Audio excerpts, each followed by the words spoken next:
Há quem diga que o ano de 2020 é um ano regido pelo Sol.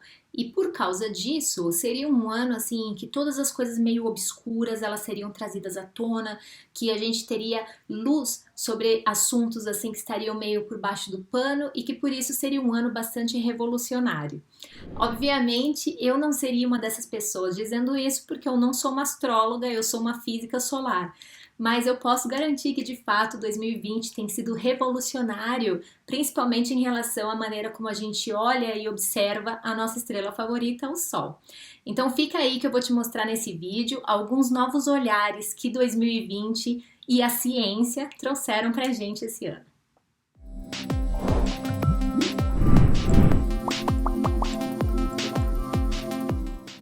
Bom, uma das maneiras da gente observar o Sol é coletando a luz que vem da região exterior do Sol, né? Essa estrela ela é dividida em região interior, que inclui o núcleo, a região radiativa e a convectiva ali, que são regiões, é uma região que a gente não tem acesso direto, a gente não consegue coletar a luz que vem dali diretamente, mas a gente consegue coletar a luz que vem da parte exterior do Sol, também chamada atmosfera solar. E ela consiste em basicamente três camadas, que a gente chama a fotosfera, a cromosfera e a coroa solar. Entre a cromosfera e a coroa existe também uma regiãozinha ali que a gente chama de transição, que é uma região onde você tem uma diminuição de densidade, um aumento de temperatura muito abrupto. Essa atmosfera solar ela emite radiação eletromagnética, que é a luz, em diferentes frequências.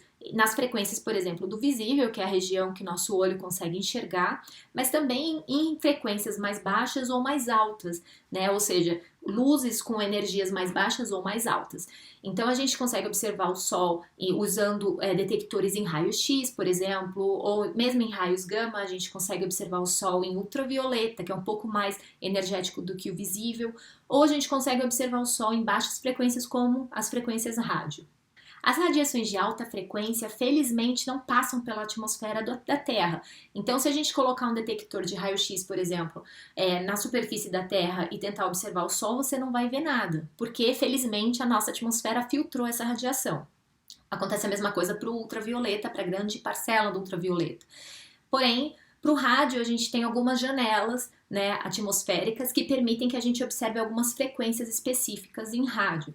Então a gente tem que saber que frequência que eu quero observar, né, que tipo de radiação, e eu sei que essa radiação ela vem de uma camada diferente da atmosfera solar, porque a emissão dessa radiação depende de diferentes processos que têm a ver também com a densidade do meio ali do plasma e da temperatura desse plasma. Bom, e além dessas camadas da atmosfera solar, a gente tem, além da coroa do Sol, uma outra região que a gente chama de vento solar. O que acontece é que esse plasma da coroa do Sol e essa atmosfera solar, ele está se expandindo por conta desse desbalanço de pressão entre a pressão gravitacional e a pressão de radiação que está vindo lá no núcleo do Sol.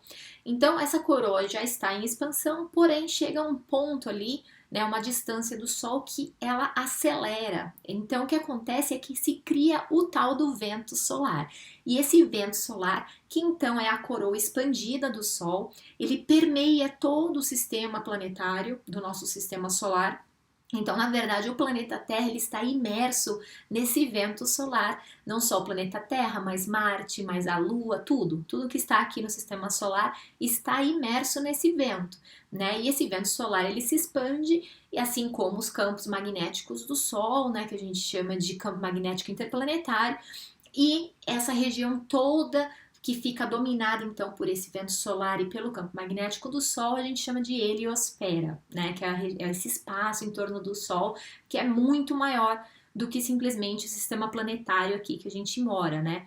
Bom, a gente sabe que a distância da Terra até o Sol é uma unidade astronômica, a gente considera essa uma unidade de medida, e a gente sabe que essa bolha dominada pelo Sol, que a gente chama de heliosfera, ela tem uma dimensão entre 100 e 200 unidades astronômicas, então é muito além, vai muito além do sistema solar de verdade.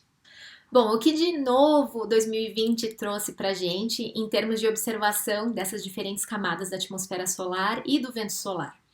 O que a gente teve esse ano foram as novas imagens fornecidas por esses novos instrumentos, então, que eu contei para vocês naquele vídeo do comecinho desse ano, né? Eu estava toda empolgada porque já haviam dois instrumentos operantes, dois novos instrumentos solares e um estava para ser lançado, que foi lançado em fevereiro. Então, nesse vídeo aqui eu quero mostrar para vocês as novas imagens, então, dessas diferentes camadas da atmosfera solar e do vento solar, fornecidas por esses novos brinquedinhos aí do Sol.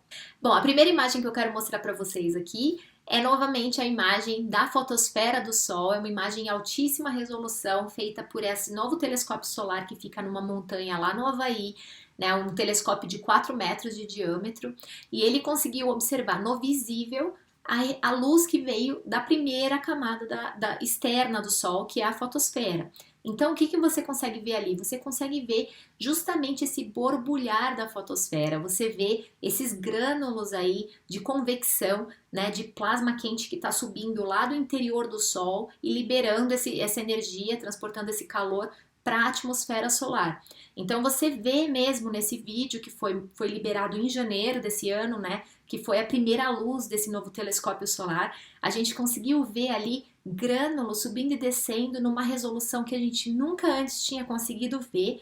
Ali você consegue resolver estruturas de 30 quilômetros, né, de dimensão. E a gente sabe que o diâmetro do Sol é 1 milhão de quilômetros, né, 1,3, 1,4 milhões de quilômetros. Então a gente está vendo ali uma região muito bem resolvida por esse novo telescópio solar, e essa é a primeira camada da atmosfera do Sol. Nesse ano também a gente viu uma nova imagem da coroa solar e essa imagem foi lançada agora em julho.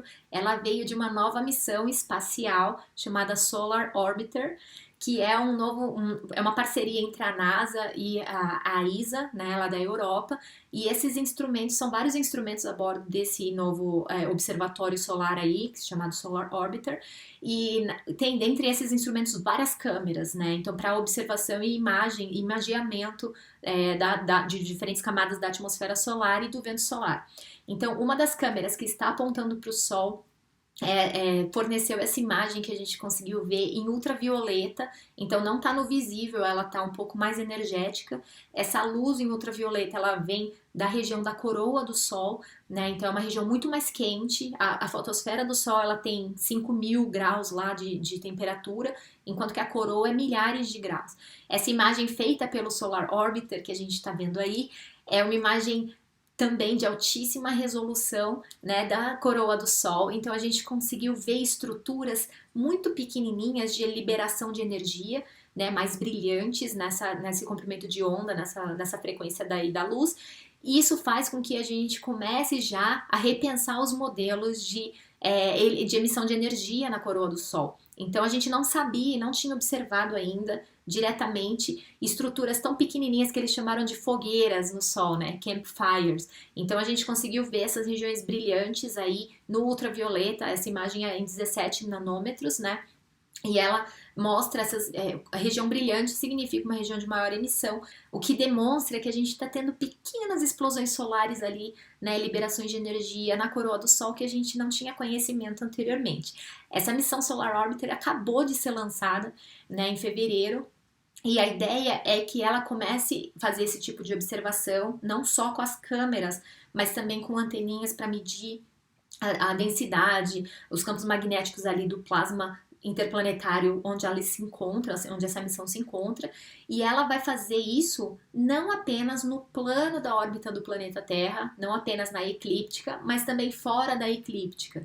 Então, com a ajuda de Vênus ali, vai estilingar ela para fora da eclíptica, e essa nave ela vai ficar dando órbitas ali em torno do Sol e fazendo imageamento de um ângulo diferente que vai permitir que a gente observe o que está acontecendo nas partes mais polares da nossa estrela, que é uma coisa inovadora, né, e que a gente precisa muito para as modelagens todas, para entender melhor o ciclo de da estrela. E eu também já falei um pouco disso no vídeo sobre as previsões do ciclo solar aí para o próximo ciclo que a gente está entrando, então dá uma olhada nesse vídeo também. E a última imagem que eu vou mostrar nesse vídeo é uma imagem que foi feita por uma das minhas naves favoritas, que é a Parker Solar Probe, né, que foi lançada lá em agosto de 2018, portanto há 2 anos atrás, e que eu tive a honra de estar presente no lançamento dessa nave, dessa missão, e eu também fiz um vídeo aqui contando para vocês como foi e contando os detalhes dessa missão. Mas dentro dessa nave a gente tem também vários instrumentos, não só câmeras, mas também antenas e outros tipos de detectores de partículas e tudo isso.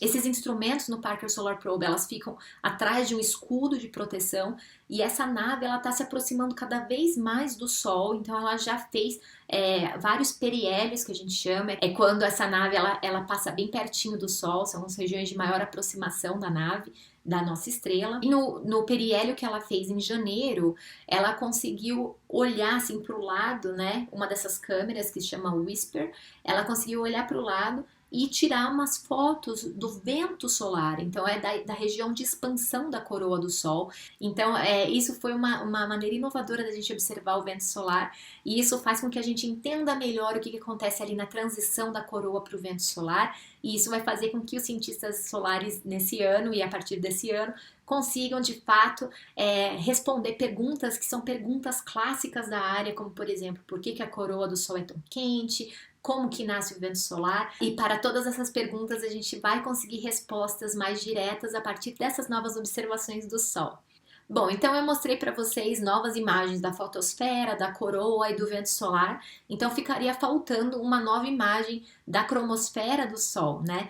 Que é aquela região que fica entre a fotosfera e a coroa, é uma região bem fininha da atmosfera solar.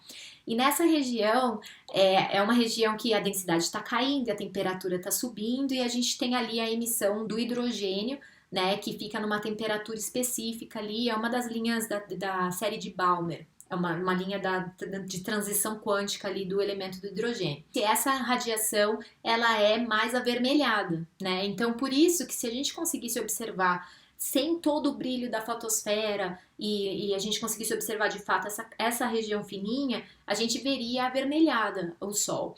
E a gente consegue fazer isso a partir de eclipses, observações de eclipses totais do Sol. E para isso você vai ter que estar na região da totalidade de um eclipse solar, para que você consiga ver, se você tiver sorte, um pouquinho desse avermelhado aí da bordinha do Sol. Muitas vezes a gente não consegue ver, porque às vezes a coroa está bem brilhante e também essa camada é muito fininha já, então quase a gente não vê muita parcela dela durante o eclipse total. Tem que ter lá uma condição mais específica para observação a olho nu, assim, né?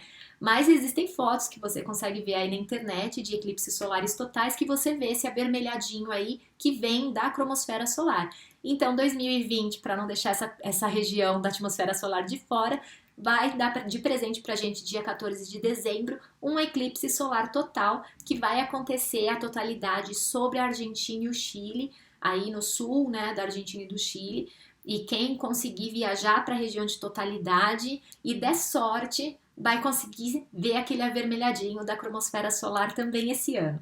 Então, embora 2020 esteja sendo um ano tão difícil e pesado para todos nós por conta dessa pandemia, para a área da física solar, de fato, foi um ano revolucionário. Espero que vocês tenham gostado das imagens e até o próximo vídeo. Tchau!